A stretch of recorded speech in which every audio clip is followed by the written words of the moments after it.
প্রতিটি সড়কের মোড়ে মোড়ে জমে উঠেছে ইফতার বাজার, তবে নেই বাংলাদেশি ক্রেতা।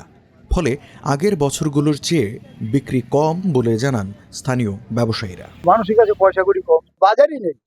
এমনি দিনে যা বিক্রি হতো ইফতারের আগে, এখন ইফতারের সময় তার চেয়েও কম দেখা যায়। এত বাজার খারাপ। এবার বাজার খুব একটা ভালো না। এবার চারিদিকে সব দোকান হয়ে গেছে, মানুষের এত সেরকম পয়সা হয়তো নেই, সেই হিসেবে হয়তো খুব একটা দাম বেড়েছে এমন কিছু না। ধরুন আঙুর বেচছি 100 টাকা, 120 টাকা, আপেল 150 টাকা, 200 টাকা, লেবু কমলা লেবু 5টা 50, 6টা 50, বড় লেবু হলে 7টা 100 টাকা। দামে আবার কিছু আপ ডাউন হয়নি, সেই হিসেবে এবারে বেচাকেনা অনেক ডাউন। আগে যত পরিমাণ বেশি হতো বিক্রি, এবারে অনেক কম হচ্ছে তার। ক্রেতা সংকটের মধ্যেও কলকাতায় বেড়েছে ইফতারে প্রয়োজনীয় প্রায় সব পণ্যের দাম। দাম বৃদ্ধির তালিকা থেকে বাদ পড়েনি ফলও। খেজুরের ডিমান্ড নেই, একবার করে কিনেছে আর কেউ কিনছে না। মালটা শর্টেজ হয়ে যায়, সেই জন্য দামটা বেড়ে যায়।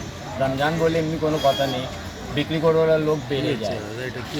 চাহিদা অত নেই, ঠিক করে বল না। 200 টাকা কিলো আছে, 120 টাকা কিলো আছে, 350, 300, অনেক রকম খেজুর আছে। যে ভ্যারাইটিসের এই আছে তোমার 200 টাকা প্যাকেট আছে, 180 টাকা হয়ে যাবে। চাহিদা কোথায়? চাহিদা এখন অনেক নেই। চাহিদা তোমরা করতে পারলে হতো। বাজার খারাপ আর চাহিদা কোথায় দেবে? রমজান মাসে মূল্যবৃদ্ধির ঊর্ধ্বগতি ঠেকাতে তৎপর পশ্চিমবঙ্গ সরকার। বাজার নিয়ন্ত্রণে টাস্কফোর্সকে নজরদারি বৃদ্ধির নির্দেশ দিয়েছেন মুখ্যমন্ত্রী মমতা বন্দ্যোপাধ্যায়।